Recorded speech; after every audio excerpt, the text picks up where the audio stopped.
Hey everyone, welcome to another episode of the Adventures of a Real Estate Investor. I'm Susie. And I'm Michael, and we're excited you joined us for an adventure. Today's guest is Marcus Long. Marcus, thank you so much for joining us today. Hey guys, thanks for having me. I'm really excited to get to share this conversation with you all. Yeah, absolutely. So just to give a little background on like how we met Marcus, Susie and I first got into real estate investing was, we started doing all the research. We came across this website called From Military to Millionaire, and we actually posted that in that Facebook group that we were living overseas, trying to get involved in real estate. And Marcus got tagged, and then he reached out immediately. And Marcus Long was our first networking call ever about real estate. And let me tell you how nervous I was. I wanted to cancel so bad because I was like, I have no idea what I'm talking about at all. And I was like, I'm talking to like this officer, senior officer in the military, and who's been real estate investing forever. I was like, man, and I think I actually like shaved and everything like that to make sure that I was presentable before our conversation or anything like that. But Marcus was our first networking, and yeah, from there we've built a really awesome relationship, and we're happy that we've known each other for well over a year now, I think. And yeah. And then you probably got on the call and realized that I had not shaved for the meeting, so you were good. So right. It threw me off. I was like, oh yeah, everybody's in lockdown anyway. So that's funny. Cool. No, that's really awesome. I'm really excited about that opportunity, and it's been humbling. Number one, I'm glad that you didn't cancel that. The relationship that we've had grown over the past year, and instead of being scared about someone that's invested in real estate, hopefully you've been able to learn from mistakes that I and others have made to kind of leverage your journey. Yeah, we've learned just so much from you, Marcus, and like you've been like a great sounding board for a lot of things that Susie and I have done. And so I'm happy that we've built a relationship, and I'm happy that I get to chat with you once a week in our mastermind as well. So that's awesome. I know you guys have built an awesome audience and some raving fans in the past year. And I've been really lucky to be able to be a part of that journey and follow from the very beginning, and get to have those conversations with you on a weekly basis. Absolutely. Yeah, it's been awesome. So Marcus, why don't you share with our listeners a little bit about your background and like why you started investing in real estate? Yeah, so I originally am from Missouri. I joined the Navy right out of high school. So I'm moving in on my 20 year this June. And as far as getting investing in real estate, I was initially enlisted in the Navy. I got selected for a commissioning program. And when I went back to college, I used my VA loan and started house hacking. And so I kind of, fell into real estate in that manner. And as I mentioned, I've had some real estate since then over the past 17 years. And unlike yourselves, going from 0 to 60 in 1 year, it's been kind of a slow build up process. I accumulated some single family homes over a number of years. And really, it wasn't super intentional initially. It was just kind of, I knew that owning a home and was kind of a long-term wealth building, way to create wealth. Mm-hmm. And so I started accumulating a few single family homes. I started working with my brothers. We bought a few single family and multi-use properties together. And in the past couple of years, it was really an opportunity for me to, as I get ready to transition out of the military, to go into real estate full time and not go into a 9-to-5 job, and kind of create some freedom for myself. So I came over here. I've started doing some private lending, a limited partnership on a few syndications, and then most recently, kind of moving over to the general partnership side of some syndications.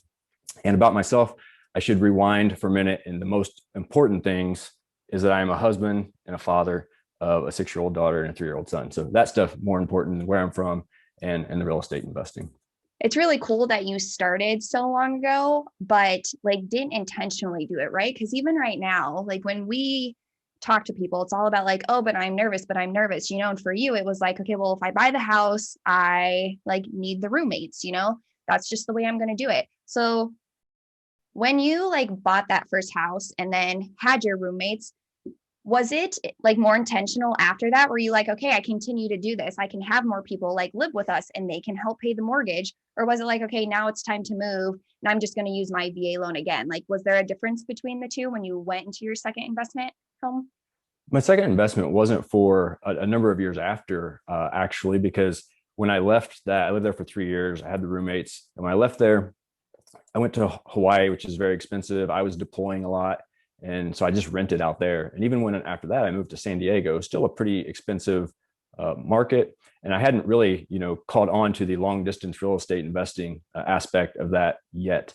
And I was deploying a lot and stuff there. So there was a number of years after I left that first investment until I made my second one, probably, I guess it was about, well, probably 2 years until I bought another one, but that was back home. And then, which was 6 years after I actually bought the property to start with. So, like I said, there wasn't a lot of intentionality. I didn't jump right back into another investment. And it really wasn't until I kind of started like slowing down with deployments and things like that. I think I, probably read a couple books. I don't know. Rich Dad, Poor Dad was probably in there somewhere like everyone else. And it was kind of opportunistic. My brother was selling a house that I purchased from him and ended up renting. A couple years later, I bought a farm. So those first couple were kind of opportunistic and random and not super intentional at that point in time. At some point, I did kind of start educating more with the books, podcasts, things like that. And that's when I kind of started figuring out how to do some of this long distance type stuff.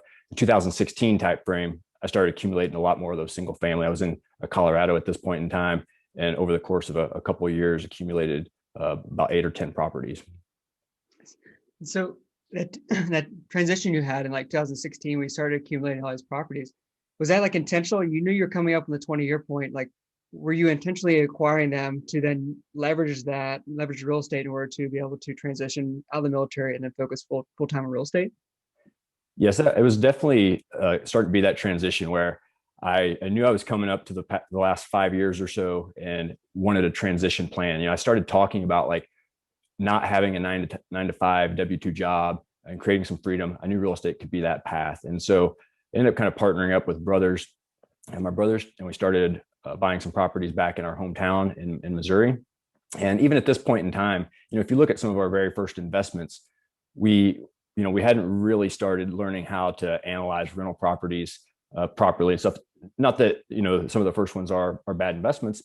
They're just, some of them may not be the same ones that I would go for today. Or maybe we invested in our hometown because we had connections there. We knew the bankers, the insurance, someone that could watch the property, things like that. It wasn't necessarily super intentional because it's not really scalable, to the level that I need over time. But it was an awesome opportunity in those first few years to accumulate some single family homes, to learn how to analyze, and then kind of understand where I wanted to pivot and shift as I got closer to retirement. Yeah, that's great. Like, you said like these are properties you probably wouldn't invest in now, knowing what you know now. But at the same time, you wouldn't know what you know now if you didn't make those initial investments, right? Like the biggest thing here is like you took a lot of action, and hey, it might not be perfect, but it still works. You knew enough to not lose everything, but it sounds like they're still very, very good investments, and they're a very great learning experience for you.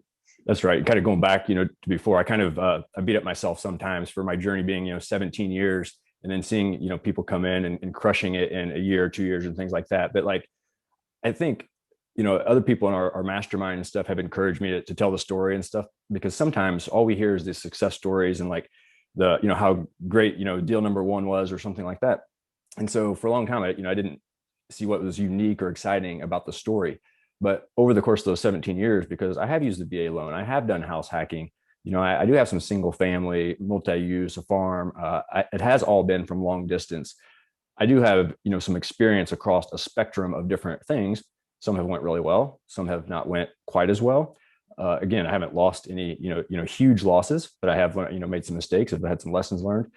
But because of that broad experience across different things, it gives me the opportunity, to have a conversation with a lot of new people that are trying to get over a fear, whether it's long distance real estate investing or something else. I can have that conversation and kind of sometimes provide some advice about what strategy might fit their goals. That's one of the awesome things about real estate. There's a lot of different strategies. There's arguments about which ones are better than others sometimes, but really it comes down to like what someone's goal is and how can a different strategy achieve that goal. Yeah, absolutely. Absolutely. And I think that's a great story to share. And I'm glad you have been sharing it and been an inspiration to a lot of people, Marcus. So one thing that you kind of touched on was like, accumulating all these single family homes leading up to, in 2016 and stuff like that. You said it wasn't like, necessarily the plan that's going to get you to, leaving your W-2 and going 9 to 5. Like, so now what steps are you taking? What are you doing to, scale that up even faster in order to get the income you need in order to leave your W-2? Yeah. So prior to moving to England, I guess by the time this comes out, I've been in England for almost 2 years in this July. And so prior to coming over here, I was still creating some of the single families. I moved over here, and I kind of made a pivot at that point in time to go really passive for a little while. And the reason I did that, we had sold a house in Colorado. I had a pretty large sum of cash from selling that house. But when we moved to England, we thought we were going to do a lot of traveling, right? And so I kind of made a shift outside of the single families that I already had to take that cash and do passive. And that's why I started doing quite a bit of private lending. I think I loaned on about 8 different projects last year. I invested in 3 different, syndications as a limited partner. And that changed kind of again, when COVID hit, and I realized, okay, we're not going to be traveling as much as I thought we would over the next year, maybe 2 years, depending on how quickly we kind of open back up. And that's when I decided I need to kind of pivot back again. And as I was looking at that retirement date creeping up, I had to take some massive action because I'd kind of been talking about that real estate was going to, create this passive income for me to not be able to have a 9 to 5. But at some point in there, I sat down and I did the math, and I was like, I'm not on the trajectory to meet that, right? Like I'm sitting here talking about it, but the cash flow that I actually have from these properties and stuff isn't actually what doesn't meet what I'm making today. And so I was like, if I'm actually going to do that, I'm gonna have to take some action to do that and set the conditions so that when I transition in a year and a half, that I have it's just not all these opportunistic things. I have more business processes, systems set up to roll into. And so, as I said, I did those 3 limited partnerships and syndications. And then most recently, thanks to you guys, the opportunity to shift over and partner on a general partnership. And so I think that's one of the reasons also I'm kind of, I still have some things going on long distance and single family. I'm doing some rehab stuff in Kansas City and things like that on the side to create some capital to inject back into some of these other opportunities. But one of the reasons I'm making that shift to do some multifamily, particularly on the general partner side, is the scalability, right? And so that goes both for my own cash flow to make that transition more seamless, as well as my ability to scale and have the impact in other ways, some of the charities we support and things like that as well. No, and something that I've been like pulling out from this, because there's so many things that go along with it, right? Like you're doing this long distance, like you're working with your family, you're now part of a team and you're still overseas. So like, can you kind of talk me through like how it's been working with your family? Because that impact in itself is huge, right? Like, was everybody in your family on board, or was it like a gradual education process that you had to go through? Like when you were picking partners even to work with from overseas, what did that look like? Because a limiting factor for people is being able to, or is not investing in their backyard. So I'd like you to touch on that a little, if that's okay. Yeah, kind of on the first part of that, as far as like working with family, it's a challenge, right? And we, again, probably moved into it quicker than we should have, looking back at it now. And just like we did, some of the properties that we bought and things like that, we moved pretty quickly. And a couple of us were interested in real estate investing. We said like, hey, let's do this together. We decided to invite others, into that group. And so there's different levels of interest in real estate. We are all geographically separated. We have different W-2 jobs and things like that. And so I think one of the big lessons that we learned over the course of 5 years is we didn't do a great job of like defining roles from the very beginning, because we were like, oh, we'll all just work together. We know, 1 month you're going to be busier than I am, or vice versa, and things like that. And while we had the best of intentions of doing that, it doesn't always work out. There's some months where we're all 5 really busy or something, right? Yeah. And so then you're like, okay, whose job is this, or who's going to pick up the baton and run with it and stuff. And so it's worked out, but I was targeting the transition out of the military and the desire for that cash flow sooner than others were. So, our goals and stuff are, while similar and real estate achieves them, we're on different timelines. Mm-hmm. And so others, have W-2 jobs in which they intended to stay in for a longer period of time. And so that was part of why when I moved to England, we kind of put a pause on acquisitions with our family stuff. We were like, okay, we have this number of properties. That's fine for now. We're going to hold that. And like for my own self, that's where I kind of have gone to scale, both in some projects myself and then working with other partners on the side. And so that it kind of works, right? The family stuff is we're sticking to where we were to meet the objectives, kind of the lowest common denominator of objectives there. And I've scaled out in other places to meet my own goals. As far, you kind of asked the question about partners from overseas and stuff, right? And so a couple different things here, like with all my passive investments that I made, initially I talked about the private lending and the limited partnerships, almost 100%. There might be like one exception in there, are people that we met through the mastermind that Michael and the War Room Mastermind. And so that was a key place for me. And I think that's, vital for anyone passively investing, is like, there was this baseline level of trust, and we got to meet with those people on a regular basis. And so I kind of had access to them, whether through our meetings or enough of a relationship that I could reach out on the side if I wanted to. And so it was through that mastermind and stuff that I met almost all of the people that I was passively investing with. And, I like the Kansas City rehabs, that came through networking. I've never seen the house there. I haven't met anyone that is working on it in person. It has been completely virtual, as you guys have become used to doing and stuff as well. But that came with like networking with people in Kansas City, getting some referrals, building relationship, getting on the phone and starting to find, like, I didn't Google and go with the first contractor or something that I found. You talk and get referrals from people that know them, who they've worked with, things like that. And then of course with the general partnership side, working with you guys and the team, met you guys through the call we already talked about in the War Room, and the broader team through the great network that you guys have done through your networking. And I think that's something great that you talked about, right? Like through networking or through masterminds, because that's like huge in itself, right? Like, so for example, Michael joined a mastermind right away, but I did not. So like everybody that I met was through like networking events, like passive income groups, real estate groups on Facebook, or through conferences. And it's really like being able to put yourself out there, because like something big, even for us, is that like once your why or your passion is bigger than yourself, like the fear goes away, because like fear is huge. And even to talk about that, like fear in itself. So for you to want to scale out of your W-2, like that's really difficult, like for people to even think about, right? And I harp on this a lot, but like a W-2 to me is not stability, because you either get to decide when you leave or your employer gets to decide when you leave. That 50-50 is like too much for me to want to take a chance. But so like, what does scaling out of your W-2 mean to you? Like, what are you going to be able to do now that you aren't tied to a W-2?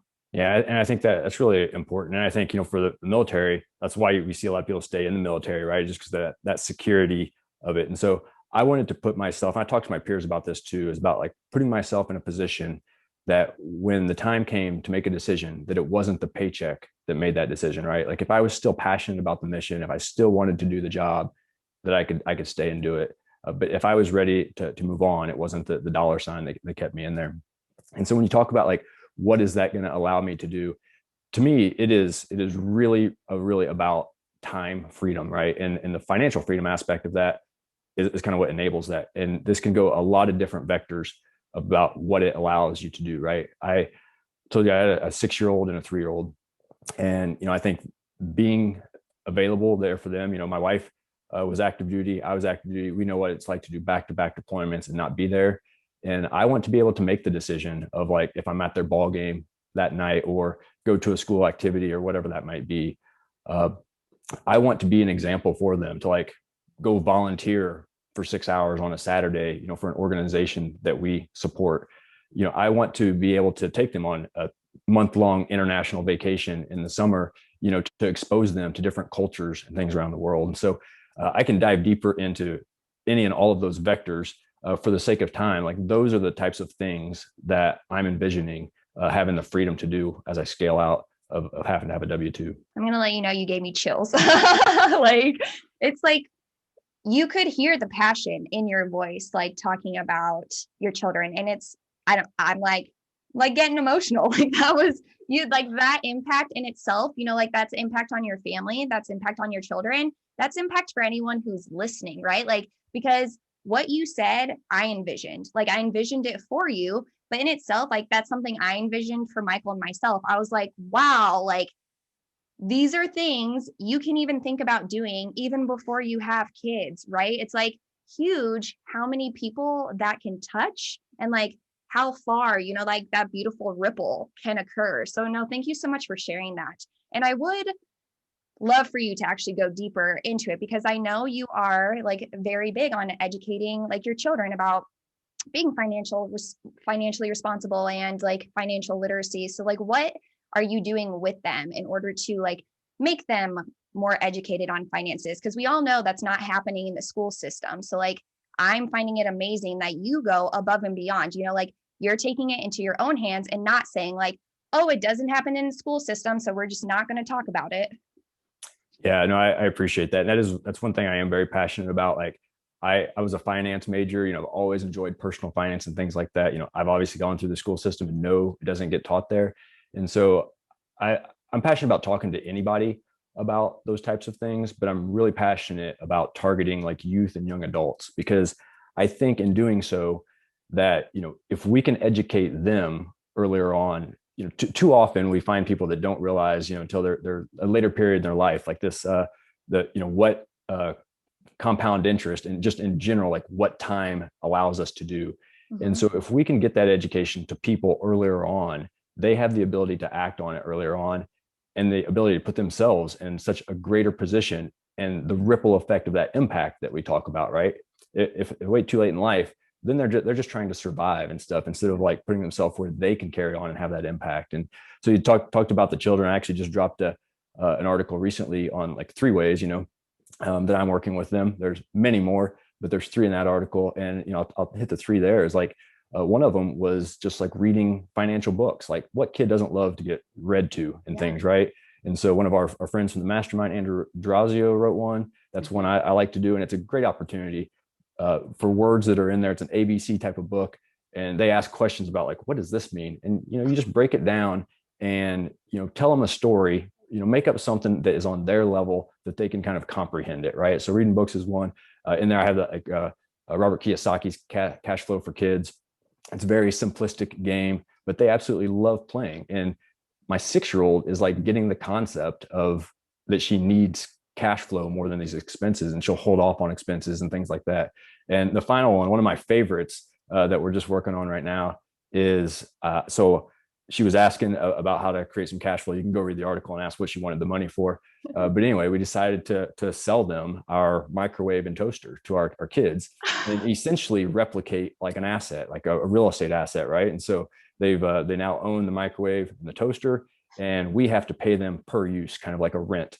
And we have a spreadsheet. They do have to, if they want it, if they have to pay for cleaning or keep it cleaned. They got to pay for insurance. They got some taxes. They got to pay for the electricity. So trying to teach them, that it's not just all profits and fun. There's expenses associated with that, but breaking it down into some like cheap game that we can, play, but they can kind of break it down, see on a chart the cash flow, and kind of learn about that, and then how to control their expenses and make smart choices with money. So there's just a few quick examples.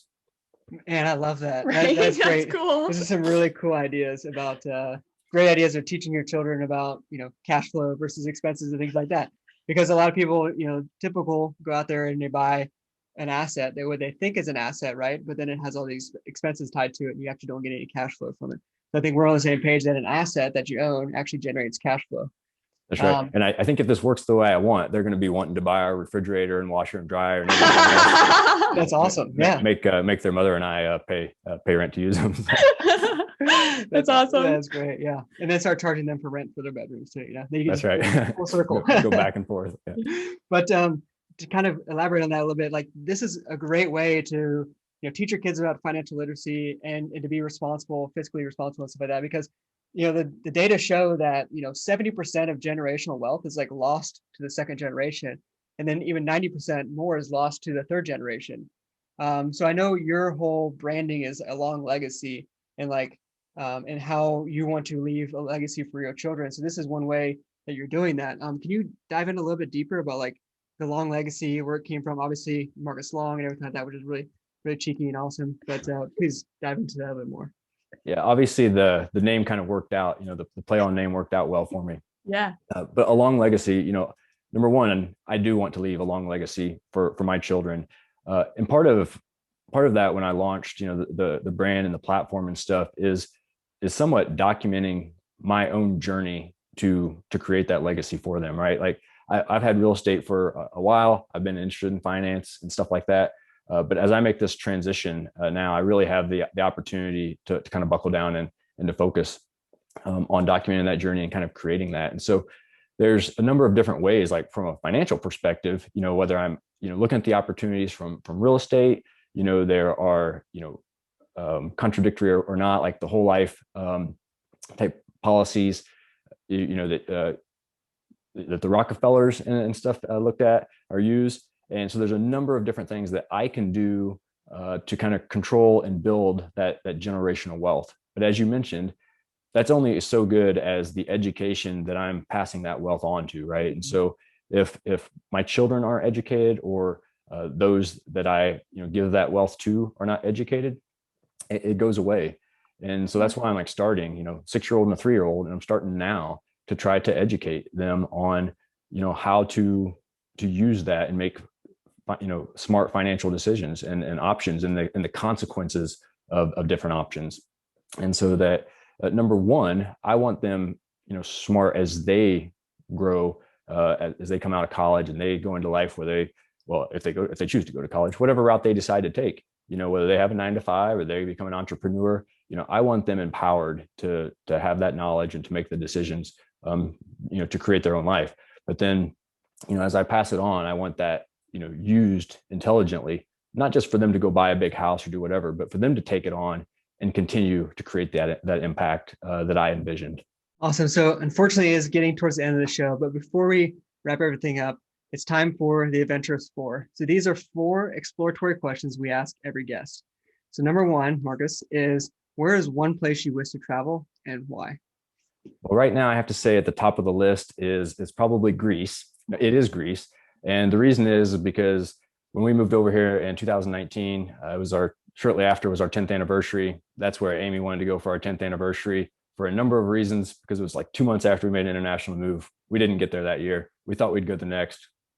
COVID changed those plans. And so I think before I make too many others, that's got to be at the top of the list of places to go. I went there about 20 years ago, but we want kind of an adult only trip to go there ourselves. That That's totally awesome. makes sense. Yeah. Is there a specific, sorry to elaborate, is there a specific like city you want to go to, or just kind of like bounce around all over? I think she's thinking Santeria primarily, but we'll see when we get to planning where all we go. I love it. Yeah, that's cool. Yeah. So the second question is, what is the number one thing on your bucket list, and how are you leveraging real estate investing to achieve it? Yeah, so this falls a little bit similar to the first question. I think right now, I'm going to say number one is probably like a bungalow over the water in like Fuji or Bora Bora or something like that. So it's a travel thing. A lot of the reason it's still that is because of, like I said, with wife and I both being active duty, we've both traveled a lot, rarely ever together, unfortunately. And so those types of things, a week doing that kind of stuff is really at the top of our list to do. We might have to make that one of our goal setting retreats in the next couple of years or something.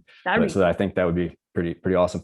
I think how am I using real estate, kind of as we talked about before, as I get ready to transition out of the military, just creating the freedom, the financial resources to be able to afford it, the time freedom to be able to take a week off. The great thing about real estate too is, if I want to take a week off and make that a vacation, I had the flexibility to go do it. If I want to work half the time I'm there, we're investing from overseas right now, you and I. And so I can do that from Bora Bora or Fiji or something like that as well. So that's one of the cool parts about real estate. Absolutely. And I think the bungalow over the water is actually on our vision board as well. So that's awesome. Yeah. I promise I didn't take it off of there whenever I was at the house. So. No, those are really cool. So third one is, what is one piece of advice for someone who wants to start passively investing in real estate? I think for me, we kind of talked about it before. The most important thing, if you want to passively invest, is the relationship, right? It is trusting the people that you're investing with. I talked about where I met although I did a lot of passive investing over the last 18 months between syndications and private lending. Almost solely those people met through the mastermind. That doesn't mean you have to, some people are not going to want to be in a real estate mastermind if they're passively investing, right? They like love their W-2. They may not want to learn other things about real estate, but regardless of how you come to meet them and get to know them, I think, finding someone that resonates with you, that you trust, maybe it's how they impact residents, the charities they support, whatever it is, find someone that you trust and resonates with you, and build that relationship and invest with them. Yeah, that's great. Thank you so much for sharing that advice. And then the fourth and final question is, if you had unlimited resources available to you, how would you leave an impact? So I'm going to kind of go back to what we talked about earlier. And I think my core answer to this is, regardless of whether I have the resources or not, I think that my most important responsibility is to my children, right? To raise like two legitimately good human beings that are like positive contributors to society. And, when I take that a step deeper, how do I do that? This is where the resources come in, is when I transition in a year and a half or whatever, having complete control of my time to be there for them, right? To be with them as they grow up and be present, to, like I said earlier, to travel internationally, to expose them to different cultures, to take them to volunteer stuff and show them the impact that we can have, the charities, so they can watch me give money to the charities that we support and those things. So the resources give me that flexibility of time and money to do that. But ultimately, whether I have the resources or not, they're my ultimate responsibility. I love that. Yeah, that's good stuff for sure. So before we end the show, Marcus, please share with our listeners the best way they can get in touch with you. Yeah, thanks for that, Michael and Susie. So you can go to alonglegacy.com. All my social media, you can set up a phone call, send me a message, whatever you want is on there.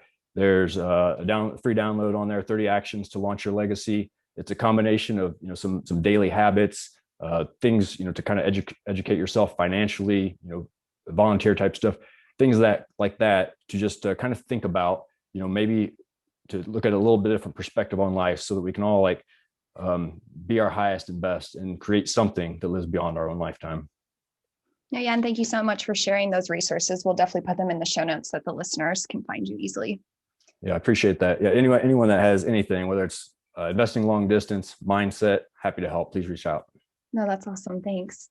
And so, Marcus, thank you so much for being on with us today. We were truly grateful, like Michael said, that we were able to meet you a year ago. And I'm so happy that from that one conversation, we have now become really good friends. So I'm just happy to be in this same space with you. And thank you for everything that you've given us so far. Thank you. I really appreciate the opportunity today and the opportunities that you all are giving me outside of this podcast as well. Absolutely, Marcus. So until next time, explore more. Adventure awaits. Woo!